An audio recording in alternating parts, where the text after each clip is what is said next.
Массированный обстрел Одессы, выборы в России во время войны и депортация сотен россиян из Латвии. Обо всем этом расскажу подробнее в эфире Нехта. Самые важные и интересные новости. Выборы Путина, самый большой спектакль в России, стартовал. Первое впечатление, я не верю. Ущипните меня, пожалуйста.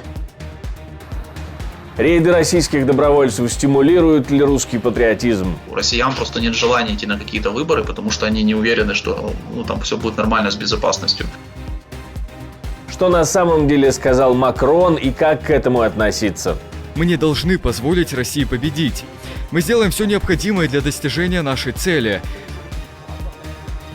Спасибо, что смотрите, спасибо за доверие. Не забывайте ставить лайки, не забывайте оставлять комментарии и подписываться на наши каналы. Это очень важно. Всячески поддерживать независимые медиа. Поехали. С самого утра раздаются взрывы в Одессе. По предварительным данным и известным на момент записи этого видео после обстрела 35 пострадавших. Известно о погибших спасателе и медике. Об этом пишет глава областной военной администрации. На момент записи этого видео известно о 16 погибших и 55 раненых в результате российского обстрела Одессы. В России начались якобы выборы президента. Выборы в электронном формате начались давно, но участки открылись только сегодня утром. Главная цель Кремля на этих выборах, как писала «Медуза», получить 70-80%. Русская служба BBC писала о том, как власти сгоняют бюджетников на эти выборы. Многие, в том числе и украинская разведка, указывали на подготовку к проведению выборов на оккупированных территориях. В целом можно сделать вывод, что процесс переизбрания Путина готовился очень серьезно. Даже придумали дистанционное голосование. На третьей территории России применяется дистанционное электронное голосование. Независимые наблюдатели, насколько это возможно, на российских выборах даже добились того, чтобы, к примеру, в Челябинске убрали часы со снимком Путина. В Воронеже его портрет завесили простыней. Показывать фотографию кандидатов в президенты на участках в день выборов нельзя. Это считается незаконной агитацией. В Саратове, правда, не до законов, людям раздают газету со снимком Путина на первой полосе, а вот кормить блинами на выборах закон не запрещает. В Архангельске угощали всех голосующих. В Ханты-Мансийском автономном округе пошли дальше и разыграли на выборах квартиры. Поздравляю. Первое впечатление. Первое впечатление, я не верю. Ущипните меня, пожалуйста. Давайте я вас тоже сфотографирую. В Курске на избирательных участках заметили ручки с исчезающими чернилами. Такие ручки уже стали визитной карточкой путинских выборов. В целом весь расчет на то, чтобы показать максимальную явку на этих выборах. На оккупированных территориях людей активно принуждают голосовать за Путина. Там работают так называемые избирательные участки. Но людей призывают голосовать из дома. Объясняют это, конечно, соображениями безопасности. Средствами решить задачу срыва и дискредитации наших выборов. Понятно, что сорвать и дискредитировать не удастся никак, потому что жители Донбасса свой выбор сделали давно и сейчас его еще раз подтверждают. Но навредить нам, напакостить, причинить нам боль враг еще может.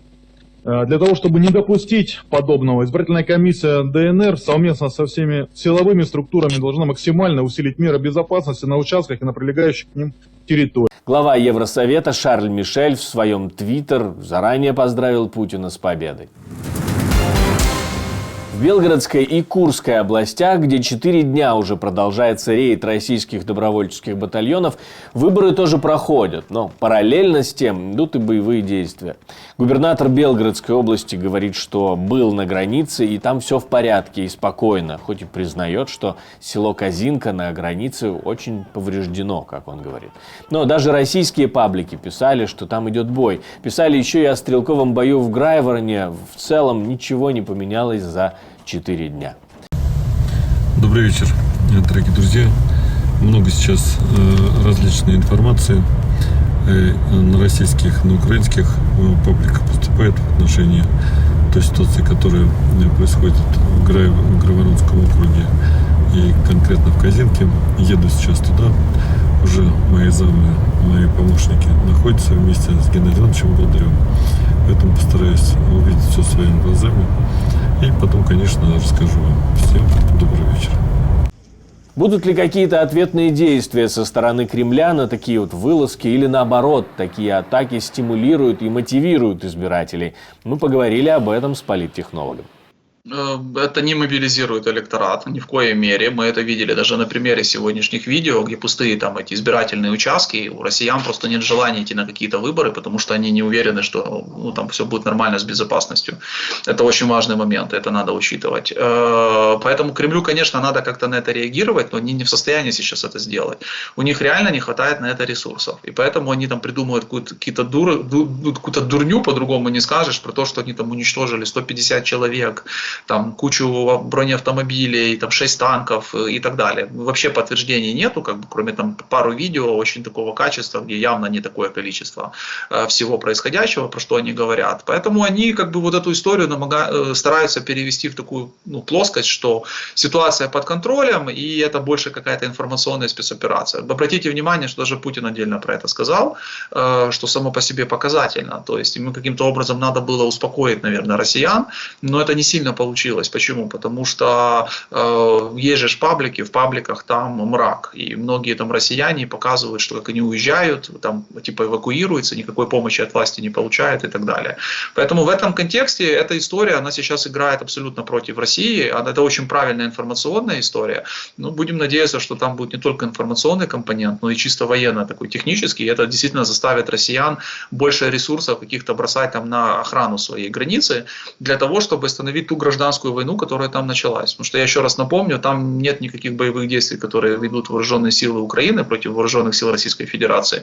Там воюют российские корпуса, которые выступают против режима Путина. Поэтому это элемент гражданской войны. Русский добровольческий корпус, Легион Свобода России и Сибирский батальон разместили на своих ресурсах предупреждение об обстрелах. Дали жителям Белгорода час на подготовку.